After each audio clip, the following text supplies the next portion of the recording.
Hello and welcome to 5-Minute Math.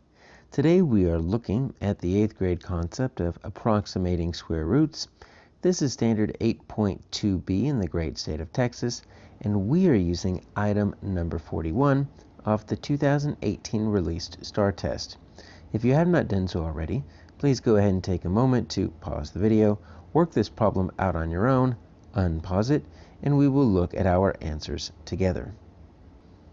So we've got point Q, and we need to find where it is best represented with some of these answer selections here. And take a look at this number line. We're going to use that as a strategy to try to figure this out. So this 5 right here, what we're going to do is we're going to put this as a point. We're going to put that point right above there. We're going to relabel that 5 as a square root of 25, because that's what 5 is. It's square root of 25. Relabel our 6 as the square root of 36. So then my point Q actually lies in between square root of 25 and square root of 36. And as you can see, there's actually only two options here, that square root of 29.5 and square root of 35.5. So if I were to put my 35.5, that's going to be right. I mean, that's like almost right there next to that square root of 36, 35.5. And then this looks like a 5.4, right? If I wanted to put that, so that looks like that 29.5, yeah, is going to get right in there between that square root of 25 and that square root of 36.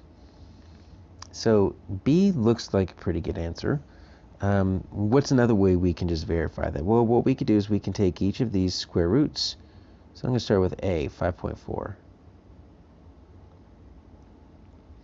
And I'm going to find the square root that's below it, the square root that's above it, that end up in whole numbers, right?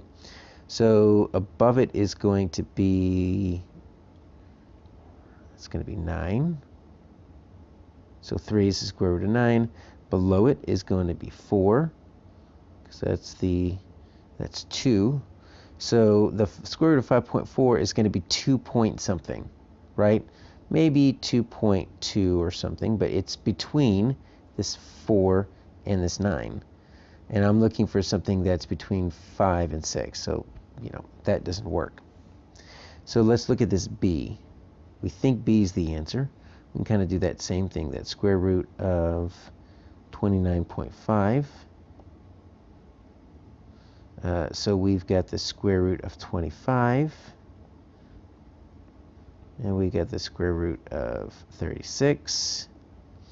And you notice that you've got a distance here of 11, and so this is going to be, this distance right there is 4.5, and this distance right here is going to be 6.5.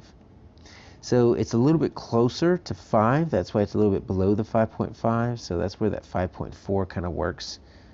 All right, so B is still looking pretty good. Let's just make sure C and D don't work. So we've got my square root of 35.5. That's going to be C. And yeah, look at the next square root right above it is 36. I mean, that's 0.5 away. So that's going to be literally like 5.9, maybe 5.95, something crazy like that, because the square root of 25 is so far away from that. So that's why that doesn't work. I mean, it is between 5 and 6, but it's not anywhere near the 5.5, which is kind of where that Q is landing, a little bit below 5.5. And then let's check the square root of 5.9. Yeah, that's going to not really work that well either. It's going to be the same thing as what we did in this first one over here, right? We've got the square root of 3 is 9, or 9 goes down to 3. We've got the square root of 4 goes down to 2. Yeah, so it's going to be something like 2. I mean, it's not that different, 5.9, 5.4. And it's going to be maybe 2.25 or something.